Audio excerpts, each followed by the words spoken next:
Well, hello again. It's been rather hot here in Australia over Christmas the last few days. It's been, well, so I think it's 40 degrees centigrade today.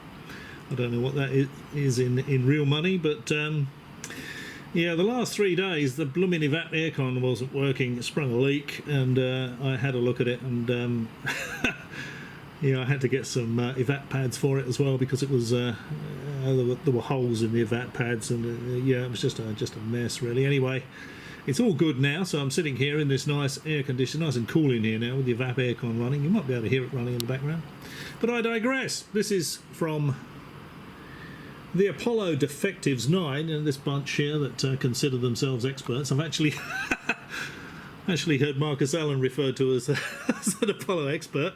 He's no such thing, of course. He has very little understanding of physics and absolutely zero understanding of any of the technology used in Apollo. He speaks with authority on things he knows nothing whatsoever about. I'll show you, this is a pretty good example. Now, first of all, this guy here supposedly has a PhD. Don't know what in, but they refer to him as Dr. Rasa. He seems pretty clueless as well, so I'm guessing his PhD's in something like origami. But he sounds like he may have brain damage from drug abuse or alcohol abuse. He sounds strange. Just listen to the way he talks. The tire flap which broke off. So that was on display in the museum for a long time. And then people realized, wait a minute, if you look at the photos, the tire flap is this long, but the flap in the museum is only that long. It's a different flap. It's a different flap. Yeah, okay. Well, he's talking about the mudguard on the lunar rover. He doesn't show us any images to demonstrate his argument. He's got very, very sloppy presentation skills, this guy, for someone with a PhD. Most academics, when they do presentations, include details. You know, you can actually, to use as examples. So you can say, well, here's a picture of it on the moon, here's a picture of it in the museum, to demonstrate that what he's saying is actually factual. But he doesn't do any of that. He just tells us a story and expects us to believe it. Now, the mudguards on the lunar rover are extendable. They're not. So when you look at it, it can look at one size, and then they can extend it a bit more, and it can look another size. Or if it's not extended at all, it will look a lot smaller. So, without knowing specifically what he's talking about, I can't comment directly on it. But certainly that would explain why in some pictures the mudguard is a different size to in other pictures. They are retractable. Okay, so here's this guy. This guy's a scream, really. I always get a real chuckle out of watching this guy. Let's just have a quick listen to Marcus Allen. From the one that was actually, you can see in the picture. So they got rid of that museum exhibition. Interesting. Good point. And also, it's a good point if you believe what he's saying. He hasn't demonstrated, he hasn't provided any evidence for his argument. So how can they possibly say, good point? they were using duct tape, which I believe they were to repair it. To put the map on, they had a bit of duct tape. Duct tape doesn't work in a vacuum. He's speaking with authority on something he has absolutely no understanding of. Marcus Allen doesn't know whether duct tape will work in a vacuum or not. This is just a layman's opinion. He hasn't got a clue. He certainly doesn't provide any evidence to support his argument. He doesn't show a transparent vacuum chamber with duct tape evaporating because it's based on a liquid. He doesn't show it, losing any of its adhesion because it's in a vacuum chamber. This is just his opinion. He has no understanding of the physics of any of this. He has no understanding of any of the technology used on Apollo. I'll show you a clip from a fellow's video in a sec that will demonstrate that duct tape does work perfectly well in a vacuum. It's made of a liquid, so it would immediately outgas and the thing would fall off. And they expect us to believe that duct tape can work in a vacuum. He has absolutely no idea what he's talking about. This is a layman's opinion.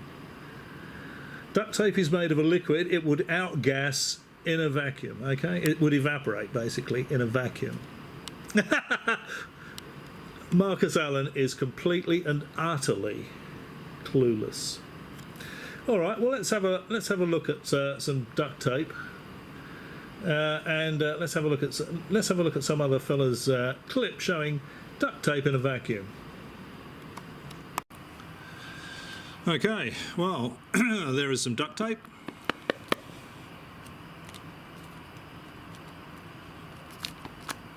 There you go. Very sticky stuff, this, very good. So, and they say there's all sorts of problems that you can solve with duct tape. Always have a roll of duct tape handy, so you can see how sticky it is. And if I stick another bit to it, like that. There you go. I mean, that's pretty tough. That is extremely tough. I can't pull that apart. Now, Marcus Allen tells us it's made of a liquid. It would evaporate. It would outgas. And that's because Marcus Allen is completely and utterly clueless. Okay. Now, I don't have a vacuum chamber personally, or access to one, and I can actually show you this sitting in a vacuum chamber, keeping up its not dissolving or not evaporating, and maintaining its stickiness and maintaining its adhesion. I can't demonstrate that. No, again, Marcus Allen did not demonstrate his ridiculous claim. He did not show us duct tape in a vacuum evaporating or losing its adhesion. That's just his opinion as a layman. He has no understanding of what he's talking about. Okay, so I'll show you a clip from another guy's channel on YouTube, hope he doesn't mind, of some experiments he did with duct tape in a vacuum. Okay, well, this guy's I'll leave a link to this fella's video below. Could you make a space out of duct tape? And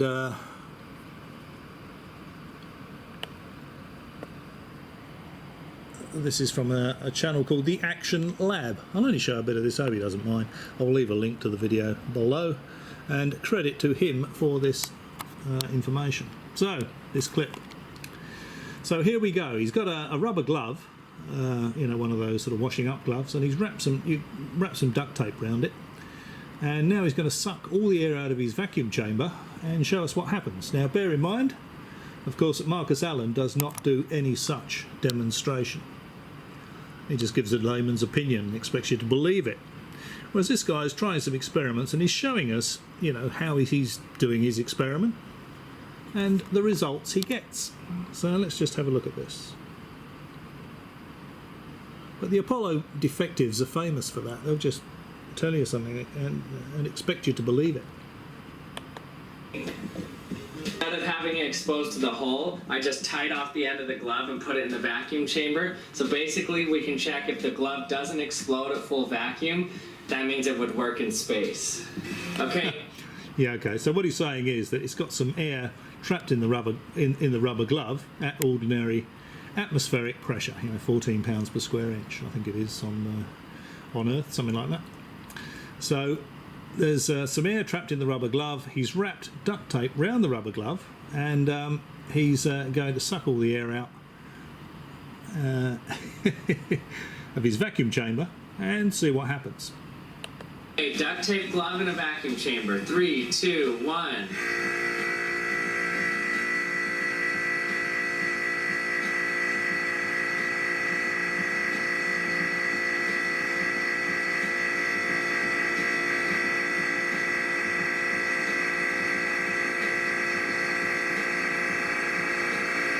Puffing up. We're at half an atmosphere.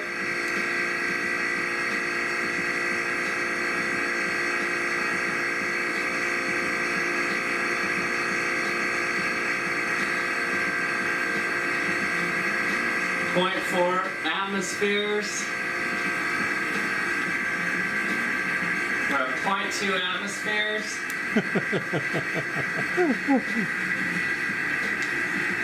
0.1 atmospheres. Our gloves looking fine in there. Okay, we're at full vacuum now. So There you go. And there it is, under a full vacuum. So the air that's been trapped in the rubber glove has expanded because the atmospheric pressure around it has been removed. So there's a difference in the pressure inside and outside of the glove. It's pushed outwards, and we don't see any outgassing, do we, on the duct tape? Don't see any outgassing. Don't see any outgassing or lack of adhesion on the part of the duct tape, do we? We don't see it unravelling, and we certainly don't see it evaporating. So if you want to argue about this, Mr. Allen, perhaps you could arrange a demonstration to show us that what you're saying is actual fact and not just a layman's opinion who knows nothing whatsoever about it. it looks like our duct tape held up. So if you had your hand in there right now, it would be really stiff to try to move. Basically because it's pressurized to around 14 pounds per square inch, greater than the outside vacuum around it. Okay, so we're at full vacuum right now, and our duct tape glove is holding up. Okay, so you can see there are areas of the glove that still don't have duct tape on it, but they're not exploding. So this is just latex here. And the reason they're not exploding is because the surface area is so small. So the greater the area, the greater the force on it. So if you have... Well, there you go. I think that's a pretty good demonstration of Marcus Allen talking out of his rear end again. No evaporation, no lack of adhesion. Duct tape in a vacuum chamber. And just while I was thinking about it, that there was another thing they said. What the hell was that? Oh, actually, no, I'll keep it. I might do another couple of separate small videos to counter their absolute bloody nonsense. All right, as always, thanks for watching. Maybe I'll catch you again.